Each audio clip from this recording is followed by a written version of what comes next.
Hey everybody, I'm Tony Pellegrino from GenRight Off-Road, and these are some of my tips and tricks to get you through a rock trail. And I'm Brian Little with AGM. We are super excited to be bringing you these tips from a wheeling master. We went out to our local trails with some of our friends to put Tony's tips to use to show you what the man himself is talking about. With that said, let's count down Tony's top 8 tips for getting through a rock trail. The most obvious one is to air down, right? You need the tire not to just be, poised, scratching on top of the rock. You want it to envelop the rock. You want it to grab that rock and pull you up. Airing down, it goes like this. Your tire at 30 pounds has a really small patch on the ground, even a big tire, just a couple square inches. You go to 15, it doubles that. You go to 6, it doubles that again. So the amount of traction you can gain is tremendous.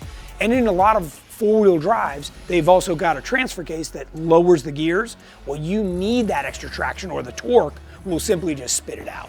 So lowering your tire pressure is like the most basic, and it'll make the biggest difference of everything you can do. Another really easy tip that I give everybody is when you go into the rocks, move your seat 1 click forward. Because when you go to climb something, you sink back and now your feet can't reach the pedals. So that's a common problem, where they think they're hitting the brake enough or pushing the clutch in or whatever it is. You want to make sure that you can easily reach that and you're not having to pull yourself up by the steering wheel. So those are definitely a few good little tips and tricks that most people don't think about. If you need to stop, don't stop right in the middle of the trail. Move over a little bit so other people can get by. Doesn't take much. It may seem like you're out there by yourself, but next thing you know, here's somebody coming along. So pick a spot that's easy to stop, easy to move over. Whether you're just taking a leak or grabbing a new drink or whatever that looks like, just be considerate of others. If you actually break down, get a flat, whatever, if your vehicle is completely disabled, use your winch and get it off the trail.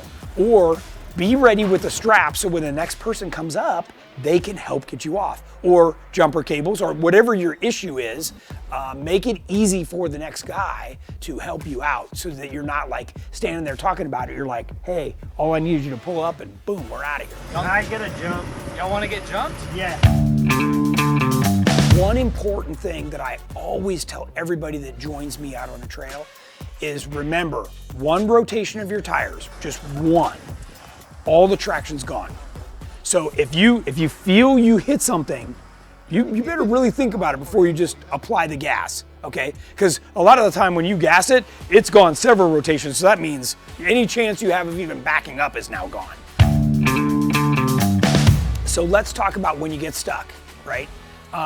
If you have somebody with you, is it a matter of just getting out and throwing a rock so that you can, move on? Or sometimes you can just like wiggle the cage and get the differential to slide off and then you can keep going.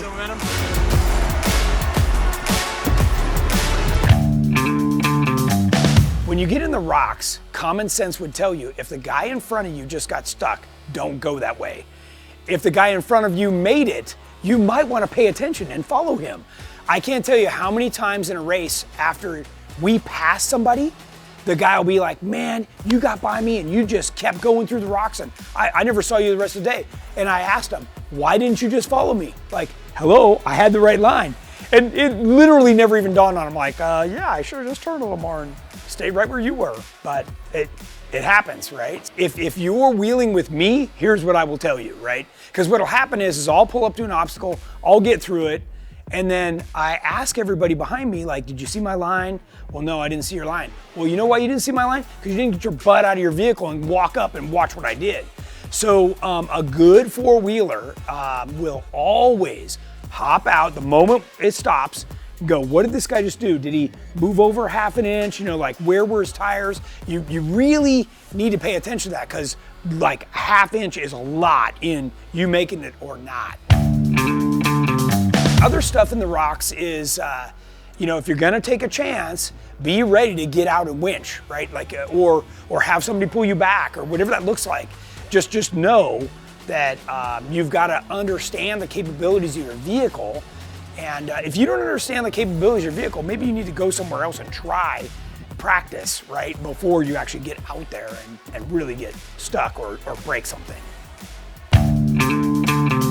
Whether you're out pre-running or racing, you need to be prepared.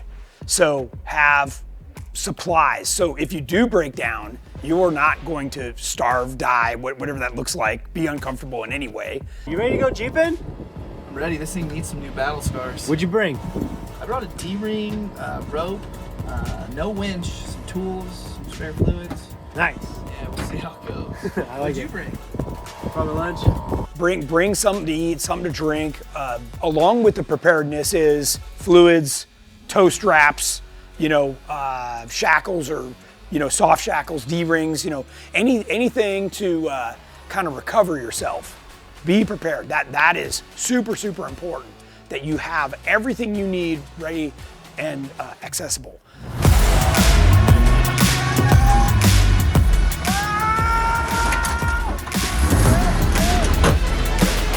All right, so as you've listened to all of my little tips and tricks, you can see what it's really about is being prepared for what may happen. And as long as you do that, you're gonna have a great day out there. What was going through your mind on that, Blake? Well, I pulled up to it, hung the front tire over, and then I realized that it was like 6 feet straight down. So we came off of it, front bumper stuck in the ground, gave it a little blip on the throttle, came down, probably just destroyed my fresh powder-coated bumper, but that's part of the game. Oh no! Probably just smacked the freaking, probably the leaf spring or the rear diff. I don't know. Something just went clunk real bad. But it was tight.